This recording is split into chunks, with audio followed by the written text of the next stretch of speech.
इमाम अली मकाम इमाम हुसैन अलैहिस्सलाम का जो सर अनवर था उसका क्या हुआ। शाह अब्दुल अजीज ने भी इस पर कलाम किया, इमाम इब्न कसीर ने भी इस पर कलाम किया, और कई अकाबिर यानी बड़े बड़े मुहद्दिसीन ने रअसुल हुसैन के नाम से मुस्तकिल किताबों को तसनीफ किया कि जिसमें उन्होंने बता दिया कि सरे हुसैन का फिर क्या मामला हुआ। इसमें 3 अक़वाल हैं।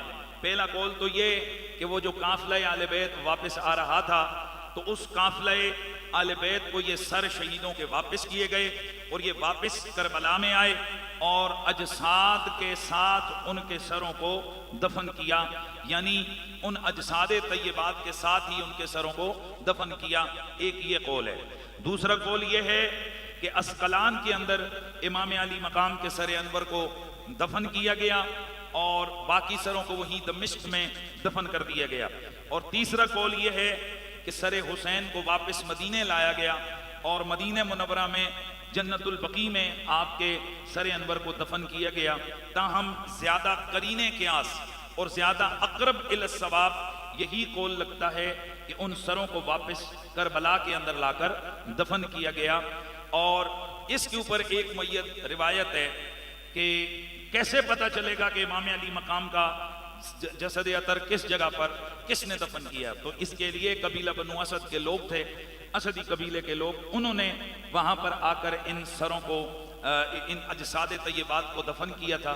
और जो इमाम अली मकाम और दीगर जो मुक़द्दस हस्तियां थीं उनके अजसाद और उनकी कब्रों के हवाले से उन्होंने खुसूसी निशान रखे थे। और वो रिवायत उसने मुझे बड़ा मज़ा दिया।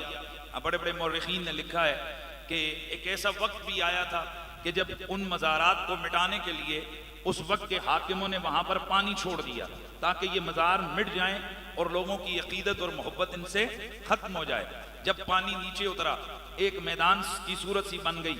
अब क्या पता चले कि इमाम पाक का मज़ार किधर है। तो 1-2 बुजुर्ग आए, वो जमीन के ऊपर नाक लगाकर मट्टी सूंघते रहे और एक जगह जाकर उन्होंने मट्टी मुट्ठी में उठाई और कहने लगे कुर्बान जाएं हुसैन इब्न अली यहाँ दफन है। क्यों कि उनकी उस जगह से वही खुशबू महक रही थी जो कस्तूरी की खुशबू।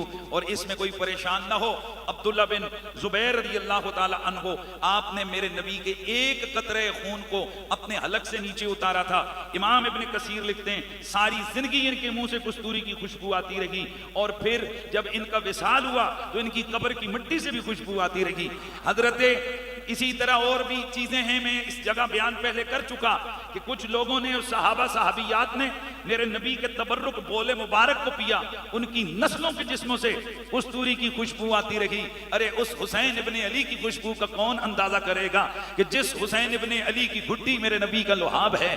कोई एक बार नहीं, ना जाने कितनी बार मेरा नबी अपना लुहाब इमाम अली मकाम को पिला रहे हैं, उनके मुंह में अपनी जुबान डाल रहे हैं। तो भला ये कैसे हो सकता है कि जिनके हलक से एक कतरा रसूलुल्लाह के खून मुबारक का उतरे उनकी कब्र की मिट्टी से तो खुशबुएं महकें और जो बनाई खून रसूल से हो तो उनकी कब्र से ये ना आ सके। ये कोई इम्पॉसिबल चीज नहीं है।